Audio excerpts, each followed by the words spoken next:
Allu Arjun issue రోజు రోజుకి actually general public కూడా కనెక్ట్ అయిన ఇష్యూ ఇది. బికాస్ చాలా మందిని క్వశ్చన్ చేస్తున్నారు. అల్లు అర్జునే కాదు, ఈ ఇన్సిడెంట్లో ఇన్వాల్వ్ అయినటువంటి వాళ్ళు ఈవెన్ రాజకీయంగా కూడా ఇవి ప్రతి విమర్శలకు దారితీస్తున్న సిచ్యువేషన్ కనిపిస్తోంది. కానీ ఒక నెటిజన్ చాలా డైరెక్ట్గా కొన్ని కామెంట్స్ పెట్టిండు, అట్లాగే ఒక 10 క్వశ్చన్స్ చెప్పిండు. And mistakes of Allu Arjun అనేటువంటిది ఆయన తన సోషల్ మీడియా ప్లాట్ఫామ్లో పెట్టినటువంటి సిచ్యువేషన్. ఈ చూసిన వాళ్ళందరూ కూడా ఎగ్జాక్ట్లీ ఎవరైతే కామన్ పీపుల్ మాట్లాడుకుంటున్నారో ఈ ఇన్సిడెంట్ని పూర్తిగా చెప్పిన తర్వాత ఇవన్నీ కూడా అల్లు అర్జున్ మిస్టేక్స్ చేశాడు కాబట్టే ఇవన్నీ జరిగాయి, అదే మిస్టేక్ జరిగింది అనేటువంటిది కూడా అందరూ మాట్లాడుకుంటున్నటువంటి సిచ్యువేషన్. ఆ 10 మిస్టేక్స్ అల్లు అర్జున్ చేసేవి ఏంటి, అండ్ ఆ తర్వాత అల్లు అర్జున్కి సంబంధించి ఇంత కాంట్రవర్సీకి దారితీసిన సిచ్యువేషన్స్ ఏంటి అనేది ఆ 10 పాయింట్స్ మీ ముందు ఉంచబోతున్నా. ఎగ్జాక్ట్లీ అల్లు అర్జున్ మితిమీరిన అహంకారంతో చేసినటువంటి తప్పులు అంటూ ఆయన సోషల్ మీడియా ప్లాట్ఫామ్లో రాసుకొచ్చిన పరిస్థితి. ఫస్ట్, పర్మిషన్ లేకుండా మూవీకి వెళ్ళడం. నిన్న సివి ఆనంద్ కూడా అదే చెప్పారు, పర్మిషన్ లేకుండా కంప్లీట్లీ ఆయన సినిమాకు రావడం జరిగింది. ఇది ఫస్ట్ మిస్టేక్. ఆ తర్వాత నెక్స్ట్ వెళ్ళిండు సరే, సైలెంట్గా వెళ్ళకుండా ఒక ర్యాలీని తలపించేలా చెయ్యి ఊపుకుంటూ వెళ్ళడం, ఇది కూడా అందరు మాట్లాడుతున్నారు.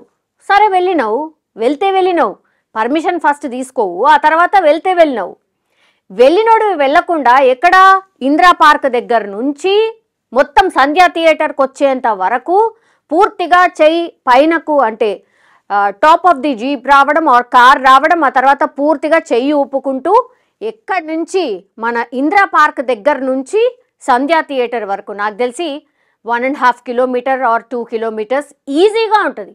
1.5-2 కిలోమీటర్స్ దూరం వరకు మీరు ఎంత ట్రాఫిక్ని జామ్ చేసి ఉంటారు అట్లా చెయ్యి ఊపుకుంటా. అది ఏ టైం నాకు తెలిసి 8:30-9 ఆ ప్రాంతంలో ఎంత రష్ ఉంటుంది. అది మళ్ళీ మీ ప్రీమియర్ షో ఉంది, ఆల్రెడీ హంగామా ఉంటుంది, ఆడ మొత్తం థియేటర్స్ ఉన్నాయి, ఇంటికి పోయేవాళ్ళు తర్వాత ఎమర్జెన్సీలో పోయేవాళ్ళు ఎంతమంది ఉంటారు, రోడ్స్ మొత్తం ప్యాక్, టోటల్లీ కంప్లీట్లీ బ్లాక్ అయిపోయిన పరిస్థితి. ఎవరికి చెప్పుకోవాలో ఏమవుతుందో ఏందో సగం మందికి అసలు తెలియదు.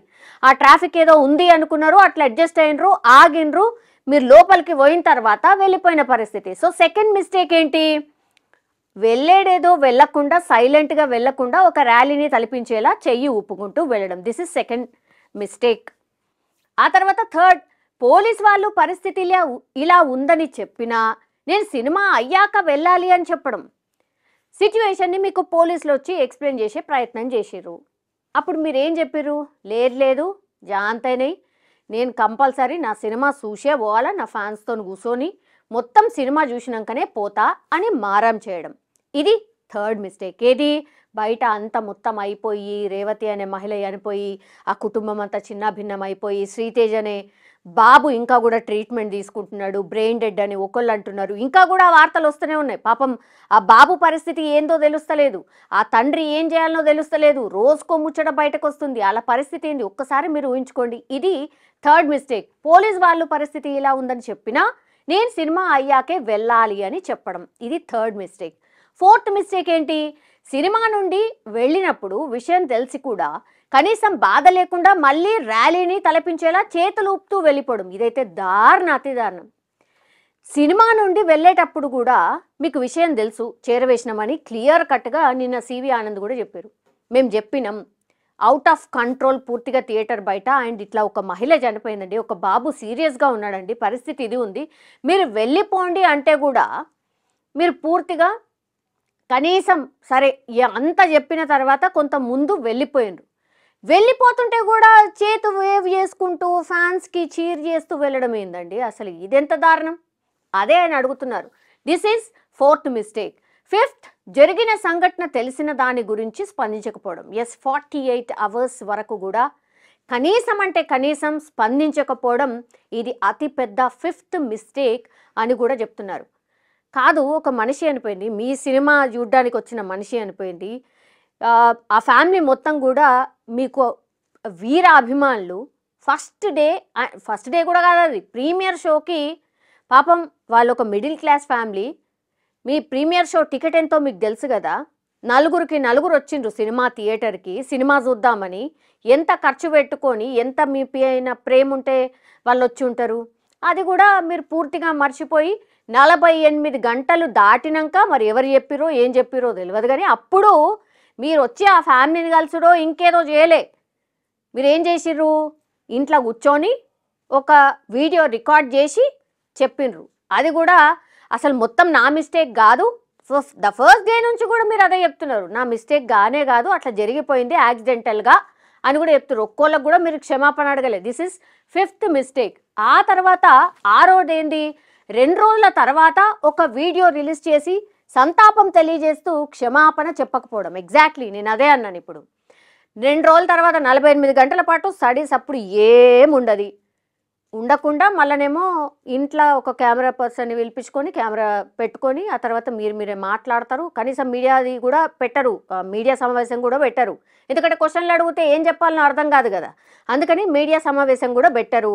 పెట్టకుండానే ఏం చేస్తారు, మీకిచ్చి మీరేం చెప్పాలనుకున్నారో అది చెప్పి 48 గంటల తర్వాత మీరు ఈ వీడియోని రిలీజ్ చేస్తారు. అందులో కనీసం క్షమాపణ కూడా చెప్పరు ఎవ్వరికి. This is your 6th mistake అని ఒక పర్సన్ చెప్పినటువంటి సిచ్యువేషన్. దెన్ 7వ మిస్టేక్ ఏంటి, సంతాప వీడియోలో తన తప్పు లేనట్టు నిజాలను వక్రీకరించడం, వీడియో చివర్లో సినిమా చూడండి అని ప్రమోషన్ చేసుకోవడం. ఇదైతే ఇంకా దారుణం. ఒక మనిషి చచ్చిపోయింది, నీ సినిమాకు ప్రమోషన్ చేయకపోతే అసలు ఏమన్నా అవుతుందా? పుష్ప 2 ఎంత హైప్ వచ్చిందో మన అందరికీ తెలిసిందే కదా. ఎందుకు సావుకాడ కూడా పేలాలు ఏరుకున్న టైప్లా ఎందుకు మీకు ఈ ప్రమోషన్ అవసరమా? లాస్ట్లో వీడియోలో చెప్పకుంటే ఏమవుతుంది? అన్ని మిస్టేక్సే. మీరు చూడండి, ఫస్ట్ ప్రీమియర్ షో దగ్గర నుంచి ఆయన మొత్తం ఈ రోజు వరకు కూడా, ఈ మూమెంట్ వరకు కూడా వరుసగా ఆయన చేసింది ఏది కూడా ఆయనకు పాజిటివ్ కానే కాలే. అన్ని మిస్టేక్సే. అసలు నిజంగా ఎవరు గైడ్ చేస్తుండ్రో అర్థమవుతలేదు. This is 7th mistake. మరీ వీడియో చివర్లో సినిమా చూడండి అని ఎవరైనా చెప్తారా? అల్లు అర్జున్ గారు ఒక్క నిమిషం మీరు ఆలోచించండి. తర్వాత నెక్స్ట్, అరెస్ట్ సమయంలో బాధపడాల్సిన సమయంలో కూడా హుందాగా నవ్వడం. అరెస్ట్ చేస్తారా, చేసుకోండి, ఏమవుతుంది, నేనేమన్నా ఉంటానా ఏంది, ఒక్క పూట కూడా వచ్చేస్తా నేను అని చాలా కాన్ఫిడెంట్గా. అసలు పాపం వాళ్ళ వైఫ్ అయితే ఆమె బాధపడుతుంది, అయ్యో ఏమవుతుందో ఏందో అని. ఆయనకి ఏమీ లేదు, ఎందుకంటే పాపం ఆమె ఇమోషనల్ అయ్యి ఏం జరుగుతుందో ఏందో అన్న భయం ఆమెకుంది. కానీ ఈయన మాత్రం నీకేం తెలుసే, నేను వస్తా కదా, నాకు తెలుసు కదా, ఇట్లా పోయి ఇట్లా వచ్చేస్తా. సినిమా లాగానే ఊహించుకున్నారు ఎగ్జాక్ట్లీ. అంటే సినిమాలో ఎట్లా నడుస్తుందో స్టోరీ, సేమ్ నా స్టోరీ కూడా గట్లనే ఉంటుంది, నేను హిట్టే కొడతా, ఇది నాకు గ్యారంటీ ప్రమోషన్ అవుతుంది అని అనుకున్నారు అల్లు అర్జున్ అండ్ టీమ్. కానీ అట్లా కాకుండా మొత్తం అన్ని వరుసగా బెడిసి కొడుతూనే ఉన్నాయి. దిస్ ఈజ్ వాట్ ఒక నెటిజన్ రాసుకొని వచ్చిన పరిస్థితి. సో అరెస్ట్ సమయంలో బాధపడాల్సిన సమయంలో కూడా హుందాగా నవ్వడం, ఇది కూడా మిస్టేక్గా చూస్తున్నారు అల్లు అర్జున్ గారు. ప్లీజ్ నోట్, మీరు అరెస్ట్ అయినప్పుడు కూడా బాధపడతలేరు అంటే మీకు అసలు ఎట్లాంటి ఇమోషన్ లేదు, లేకపోతే అసలు మీకు బాధ లేదు, మనిషి పోయినా పెద్ద ఫరక్ పడదు, ఆ టైప్లో మీ మైండ్ సెట్ ఉంది అని చెప్పకనే చెప్తున్నారు. ఐ థింక్ ఆయన కూడా సినిమా లవర్ అయి ఉంటాడు, సినిమా చూసి ఉంటాడు. ఎగ్జాక్ట్లీ. అంటే పెద్ద పెద్ద హీరోస్ ఇట్లాంటి ఇన్సిడెంట్ జరిగినప్పుడు ఎట్లా రెస్పాండ్ అవుతారు అనేది కూడా వెరీ వెరీ ఇంపార్టెంట్ ఈ ఇన్సిడెంట్ ద్వారా. దెన్ నెక్స్ట్, సంధ్యా థియేటర్ సంఘటనకి తన అరెస్ట్కి 9 రోజులు ఉంది, కానీ సమయం దొరకలేదు సార్ గారికి వారిని పరామర్శించడానికి. ఎగ్జాక్ట్లీ. సంధ్యా థియేటర్ సంఘటన జరిగి అంటే ఆయన అరెస్ట్కి ఉన్నటువంటి గ్యాప్ 9 days. 9 రోజుల వరకు కూడా ఆ ఫ్యామిలీని పరామర్శించాలని కానీ పలకరించాలని కానీ ఏడా కూడా మీకు అనిపించలేదా? ఆ 9 daysలో మీరు వెళ్ళి ఉంటే ఇంత డ్యామేజ్ మీకు జరిగి ఉండేది కాదు కదా. అసలు డ్యామేజ్ గురించి పక్కన పెట్టండి, ఓ మనిషి అనిపోతే కనీస రెస్పాన్స్ కదా, కనీసం రెస్పాండ్ కావాలనేది ఉండాలి కదా అని ఒక నెటిజన్ ఫీల్ అవుతున్నాడు. నెటిజనే కాదు, ఈయన సామాన్యుడు కూడా. ఎవరైనా సరే ఇగో ఈ క్వశ్చన్సే రైజ్ చేస్తున్నారు, ఇవే మాటలు మాట్లాడుతున్నారు. ఇది పరిస్థితి. సో 9th ఏంటంటే సంధ్యా థియేటర్ సంఘటనకి తన అరెస్ట్కి 9 రోజులు ఉంది, కానీ సమయం దొరకలేదు సార్ గారికి వారిని పరామర్శించడానికి, ఫ్యామిలీని కనీసం పరామర్శించలేదు అని ఆయన రాసుకొచ్చిన పరిస్థితి. Exactly 10th point. ఇలాంటి బాధ్యతారాహిత్యంగా వ్యవహరించిన ఈ అల్లు అర్జున్కు ఐకాన్ స్టార్ అని పిలవడం సబబు కాదు. నిజాన్ని నిర్భయంగా చెప్పే ధైర్యం లేదు. ఐకాన్ స్టార్ అని చెప్పుకునే అర్హత లేదు. మీరు ఐకాన్ స్టార్ అని మీకు ఒక స్టార్డమ్ ఉంది. సో ఈ ఇన్సిడెంట్లో మీరు అంటే బిహేవ్ చేసిన విధానం కావచ్చు, మీరు డీల్ చేసిన విధానం కావచ్చు, ఏ ఒక్కటి కూడా సరిగ్గా లేదు. అందుకని ఐకాన్ స్టార్ అని మీకు ఏదైతే బ్రాండ్ ఇమేజ్ ఉందో అది పూర్తిగా డ్యామేజ్ అయిన పరిస్థితి. అసలు మీకు ఐకాన్ స్టార్ అని పెట్టడం కూడా కరెక్ట్ కాదు, పిలవడం కూడా కరెక్ట్ కాదని ఒక నెటిజన్ చెప్తున్న పరిస్థితి అయితే కనిపిస్తోంది. ఇవి 10 points, very very important points. And సాధారణ జనాలు కనీసం ఇందులో మినిమం పాయింట్స్ అయితే మాట్లాడుకుంటున్నారు. అంటే పూర్తిగా 10 పాయింట్స్ మాట్లాడకపోయినా ఇన్ జనరల్ కాన్సెప్ట్స్లో చాలామంది 5 to 6 పాయింట్స్ అందరూ కూడా జనరల్ పబ్లిక్ కూడా మాట్లాడుకుంటున్న సిచ్యువేషన్. సో చూడండి, నిజంగానే ఇప్పటికైనా సరే ఇంత వరుస పెట్టి లాస్ట్కి వస్తే మీ ఇంటి పైన కూడా దాడి చేసిర్రు అంటే సిచ్యువేషన్ ఎంత వర్స్ట్గా ఉందో, ఆర్ మీరు డీల్ చేసిన విధానం ఎంత ఘోరంగా ఉందో ఇప్పటికైనా అర్థం చేసుకోవాలని ఇక్కడున్నటువంటి నెటిజన్సే కాదు, జనరల్ పబ్లిక్ కూడా కోరుతున్న పరిస్థితి అయితే కనిపిస్తోంది.